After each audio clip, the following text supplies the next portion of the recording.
গিরিবালা দেবী প্রায় 4 বছর বৌমার মুখ দেখেন না। সত্যি কথা বলতে বৌমা গ্রামের বাড়ি আসেই না।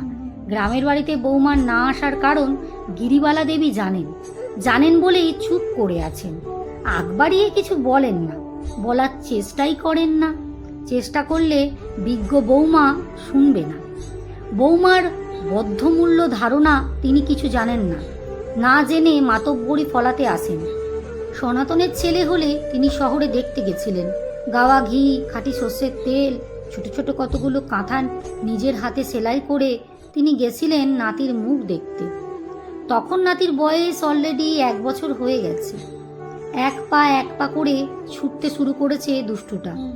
মাটি থেকে যা তা তুলে মুখে দিচ্ছে, এটা সেটা ভাঙতে শুরু করেছে, কারণে অকারণে আচার খাচ্ছে। দেখে গিরিওয়ালা দেবীর চোখ জুড়িয়ে গিয়েছিল।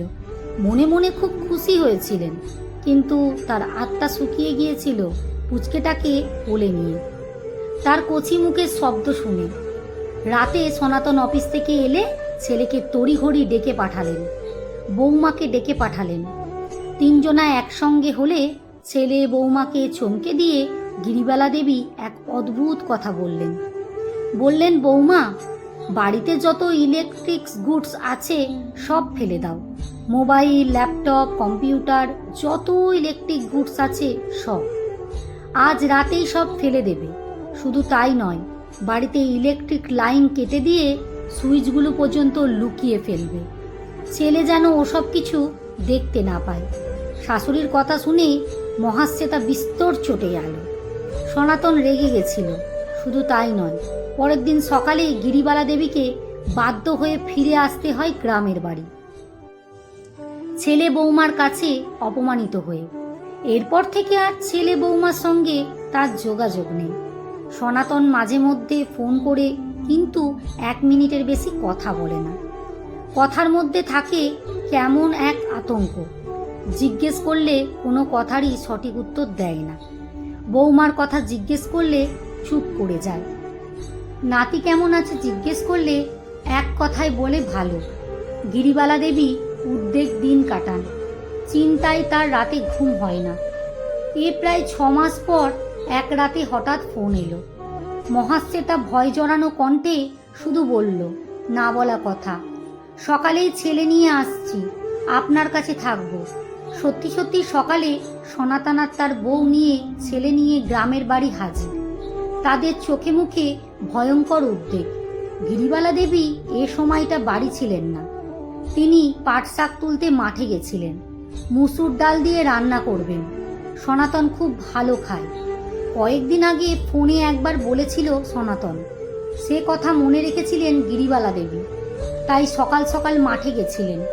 ফিরে দেখলেন ছেলে, বৌমা, নাতি মাটির ঘরের বারান্দায় বসে। মহাশ্বেতা সনাতনের মুখ কেমন কেমন ফ্যাকাশে। চিন্তায় বৌমা একেবারে রোগা হয়ে গেছে। সনাতনের যেন বয়স বেড়ে গেছে অনেকটা। মাথার চুল এলোমেলো, যেন বিষতত্ত্ব। গিরিবালাকে বাড়ি আসতে দেখে মহাশ্বেতা এগিয়ে গিয়ে শাশুড়িকে প্রণাম করে মাথা নিচু করে রইল। তার চোখে জল। গিরিবালা দেবী বৌমাকে বুকে জড়িয়ে মাথায় হাত বুলিয়ে বললেন, চিন্তা করো না বৌমা, তোমার ছেলে 1 বছরের মধ্যে পুরো সুস্থ হয়ে যাবে। এত ভাবছো কেন? আপনার নাতি যে কথা বলতে পারে না। বলেই মহাশ্বেতা কেঁদে ফেলল। কান্না থামিয়ে আবার বলল, আপনি কি আগে কিছু বুঝতে পেরেছিলেন? গিরিবালা দেবী পরম যত্নে বৌমাকে হাত ধরে ঘরে এনে বসিয়ে 1 গ্লাস ঠান্ডা জল খেতে দিয়ে বললাম না, চিন্তা করো না, চেষ্টা করলে তুমিও ওকে ভালো করতে পারবে, সুস্থ করতে পারবে। ডাক্তার দেখিয়েছ? সনাতন ধীরে ধীরে ঘরে উঠে এসেছে। মায়ের পাশে দাঁড়িয়েছে। সে নিচু কণ্ঠে বলল, সাউথে গেছিলাম। ডাক্তার তোমার মতন একই কথা বললেন। বাড়ির সমস্ত ইলেকট্রনিক্স গুডস ফেলে দিতে বললেন। যখন তোমার কথা বললাম ডাক্তারের কাছে, শুনে উনি বললেন, আপনি মায়ের কাছে যান, উনি সব জানেন। ওনার কথা অক্ষরে অক্ষরে পালন করুন। 6 মাস পর আবার আসবেন। মায়ের একটা বাক্য অমান্য করলে এখানে আর আসবেন না।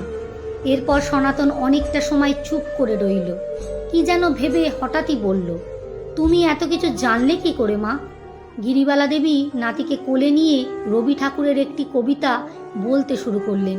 কবিতা শেষ হবার আগেই গিরিবালা দেবীর চোখ জলে ভরে উঠল। তিনি যে জল মুছলেন না, শুধু ছেলেকে উদ্দেশ্য করে বললেন, তোর একই সমস্যা ছিল বাবা, অটিজম স্পেকট্রাম ডিসঅর্ডার। শুধু তোর জন্য তোর বাবা আমি সব কিছু ছেড়ে দিয়েছিলাম। কারণে অকারণে 10 ঘন্টা কথা বলতাম তোর সঙ্গে, কবিতা শোনাতাম, গান শোনাতাম। এ রোগ সারাতে মায়ের বড় ভূমিকা রে বাবা। মাকে সব ছাড়তে হয়, বাবাকে সব বিসর্জন দিতে হয়, শুধু ওর সঙ্গে কথা বলতে হয়, শুধু ওর সঙ্গে কথা বলতে হয়, শুধু কথা। একটু থেমে বৌমাকে উদ্দেশ্য করে আবার বললেন, তুমি চিন্তা করো না মা, ওকে আমরা সারিয়ে তুলবই। কদিন মায়ের কাছে থেকে সনাতন ফিরে গেছে কর্মক্ষেত্রে। শুধু ফেরেনি মহাশ্বেতা, রয়ে গেছে তার ছেলে নিয়ে শাশুড়ির কাছে। প্রায় 6 মাস শুধু ছেলে নিয়ে পড়ে রইল শাশুড়ি বৌমা।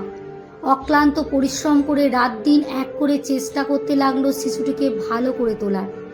চেষ্টার কোনো ত্রুটি রাখলেন না গিরিবালা দেবী। প্রায় 7 মাস পর নাতি যখন কথা বলতে শুরু করলো, গিরিবালা দেবী আনন্দে কেঁদে ফেললেন। বৌমাকে জড়িয়ে ধরে বললেন, সনাতনকে খবর দাও, তোমাদের নিয়ে যাক। একা একা ছেলে আমার হাত পুড়িয়ে রেঁধে খাচ্ছে, ফিরে ডাক্তারের কাছে যেও। মহাশ্বেতা শাশুড়ির বুকে মাথা রেখে আনন্দে চোখ মুছে বলল, আমার ছেলেকে আমি ঠাকুরমা ছাড়া করব না। আপনি ওর ভগবান, ভগবানের থেকে দূরে গেলে পাপ হবে। আমি যে পাপ করতে পারবো না মা। গিরিবালা দেবী বৌমার মাথায় হাত বোলাতে বোলাতে চোখের জল মুছে বললেন, অনেক না বলা কথা তুমি বললে বৌমা, তোমার ভালো হোক।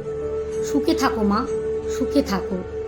বাবুরামের গান ও গল্পের পাতা, পাঠে অঞ্জু বিশ্বাস।